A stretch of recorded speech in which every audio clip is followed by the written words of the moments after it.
We're excited to have Senator Barbara Favola, 31st Senatorial District, with us here today to talk a little bit more about the General Assembly session.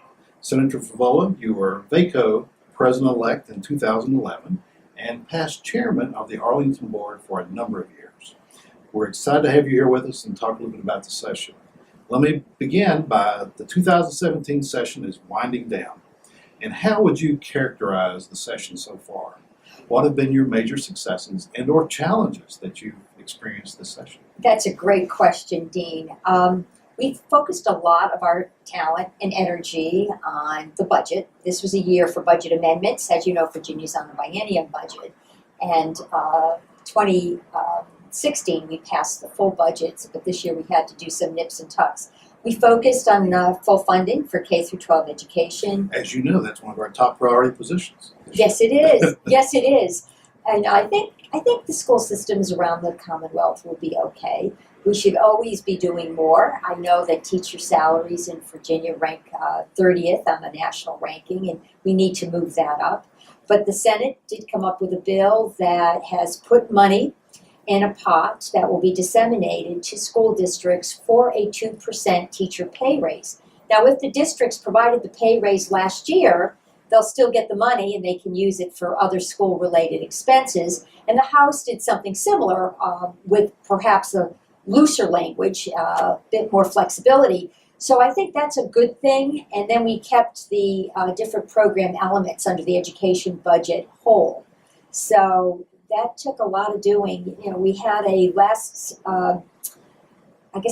quarter, the revenue projections were not what we had expected. This current quarter, they came up to our expectations. So we're always juggling the revenue flow with the needs that we have anticipated in our budget.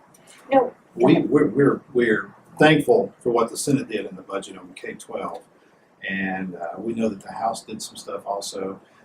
The additional money is huge for localities going forward this year because many localities went ahead and gave those pay raises strictly out of local only dollars, and it will help to backfill those dollars. With the local Absolutely. We know that local governments they're really where the rubber hits the road, and we know that educating our children is the most important responsibility that the Commonwealth has. So I think that we have to have a strong partnership between local governments and the Commonwealth on that very important issue, and probably on many other issues. We made some progress, a little bit of progress in the mental health area. The governor put $36 million into an account that was spread across many mental health programs. We're trying to fill the gaps. I don't know exactly how we'll end up filling those gaps, but we really are looking for a seamless system. We were able to reduce the waiting list, the ID and DD waiting list, by about 169 people. We still have 10,000 or so people on that waiting list, which is very problematic. One of my bills actually will require more rigorous reporting on the part of the Department of Behavioral Health regarding what's going on in these community-based programs. So that's a good thing. Is this reporting going to be at the Community Service Board level, or is it going to be? It would be at the Department of. Yeah, it would be at the state level. Right now, any licensed program has to report a serious injury that happens. So the serious injuries are being reported, but the Department of Behavioral Health is not transmitting that information to the Disability Law Center, which is the state designated oversight board for many of these facilities and these programs. So my bill will change that. So far it's gotten out of the Senate, and we hope it'll be out of the House and made it through the committee, so it has to go to the House floor. Good luck. Good luck on Thank that. you. One of the issues that following the Deeds Commission that looks at the behavioral health has looked at behavioral health care all year. One of the issues was same-day access. Now, same-day access means different things in different localities, but hopefully there will be some additional dollars going out to the community service boards and to localities to treat patients and see clients immediately when problems occur. Yeah, we're trying to encourage that, and that's the job of policymakers. And I know in my part of the world. I have a Northern Virginia district, parts of Arlington, parts of Fairfax, and parts of Loudoun. One of our big insurers is Care First, Blue Cross Blue Shield. And Care First actually has a pilot program where they're providing incentive payments to primary care physicians if mental health services are provided on site. So they're really embracing the idea that you really don't have health without mental health, and there should be immediate access. So we need to, as lawmakers, we need to look at how we can make early access and immediate access happen, especially for the range of people who don't have insurance or may not have a medical home. We've talked money, we've talked budget. Knowing that the conference report is going to be coming out soon, the House and Senate are going to be working together, those members. Tell us a little bit of how do you think localities are going to fare coming out of this conference? I think localities will be okay. There's been a real focus this year on the bread and butter issues. Local governments were very effective in talking to us about charter school bills. Some of these bills would have given the state the authority to create the charter school while they were taking money from the local governments. And the lack of accountability was a real problem, and also that unfunded mandate aspect. And local governments have been very effective in talking to the General Assembly about those issues. So I think we're going to be okay. We get wrapped up sometimes in some of the, what you would call boutique issues of the day. What should children who are homeschooled be eligible for? And should we be making progress with children on the dyslexia scale, which actually a very interesting bill I co-patroned with Senator Black from Loudoun, would require schools to train a teacher on site who can identify children who are really suffering from dyslexia. And this is it won't require additional resources, because this teacher would already be a special ed teacher. But the idea is that we can identify early on what symptom a child is really suffering with, so we can create an IEP that is meaningful and gets the child reading as soon as possible.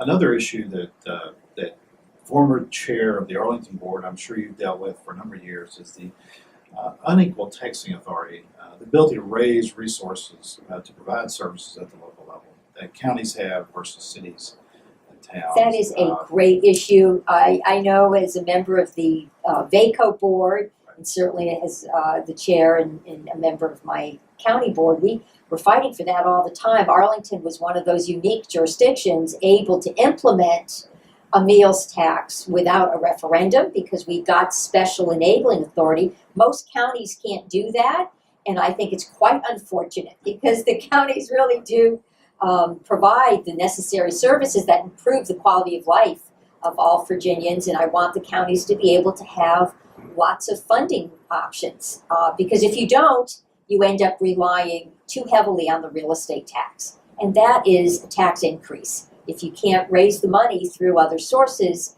you're going back and raising the money through an increase in your real estate rate. So there is a study language that's in the Senate budget that would establish a committee to look at this issue. And I'm so hopeful that it'll make it through conference. I don't know, but I appreciate the work you've been doing and your VACo team to advocate for that study and to try to make lawmakers focus on its importance. Well, we also know that it requires gubernatorial leadership, on doing anything regarding equal taxation or changing the taxing authority.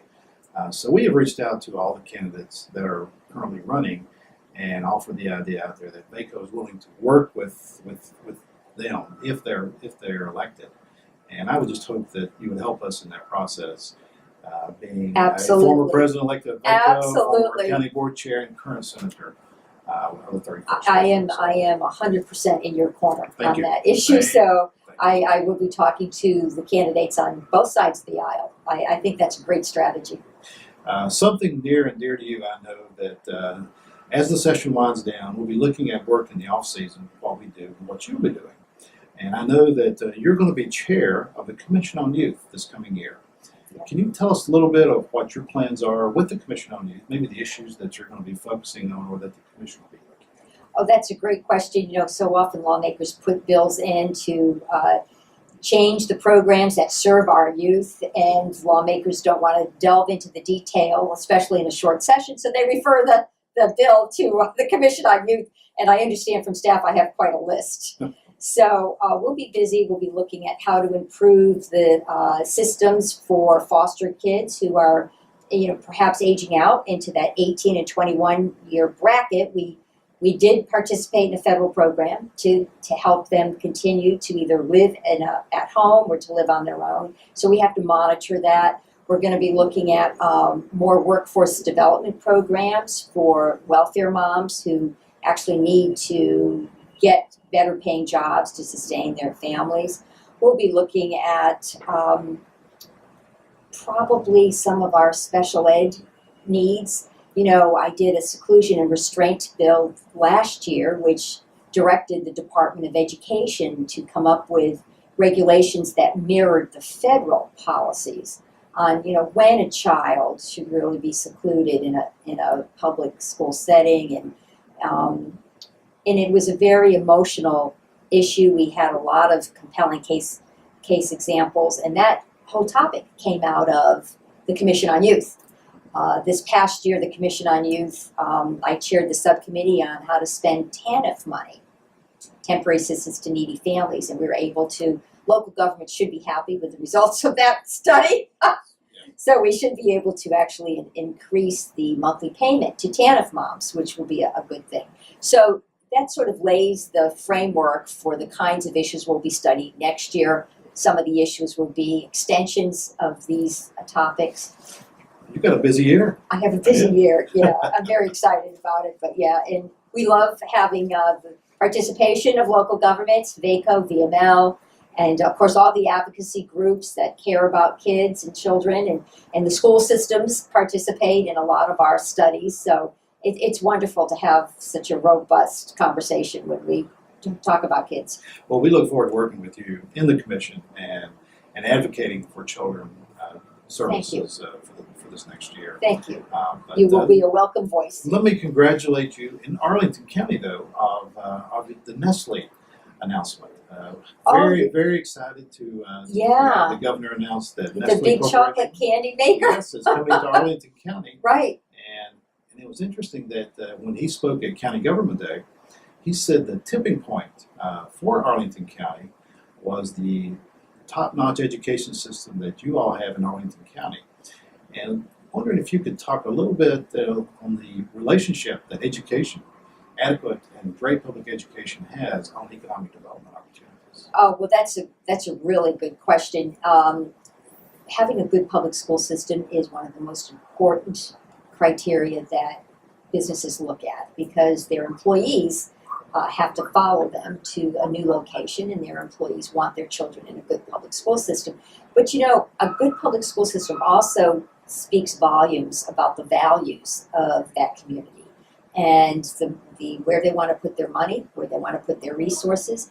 And a community that invests in a good K through 12 public school system is also likely to invest in workforce development, it's probably likely to invest in higher education, and actually create an environment where you've got a well-educated workforce. And that matters. Companies can't afford to go out and train people, and they want to pick people who have what you would say 21st century technology skills. And that really only comes from a highly educated workforce. And the basis of that is a first-class K through 12 public school system. Well, I know you're happy with the announcement at Nestle, but is there any way that we can replicate this high-quality education system tied to economic development all around the state?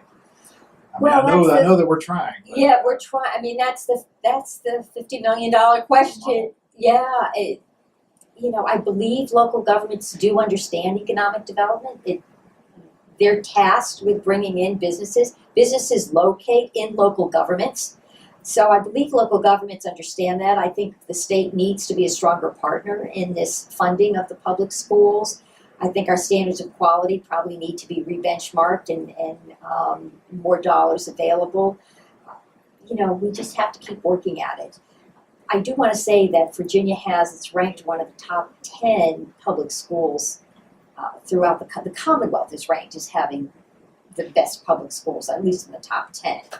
Now, we have to figure out where we've got really great schools and where we have mediocre schools and what we have to do to help communities make every school great. Well, thank you for being with us here with VACo today, and thank you for your tireless leadership here in the Senate and for local government. You are a fantastic Thank you, advocate for Dean. us. Thank you. for It's a being with us. pleasure. Thank you so much.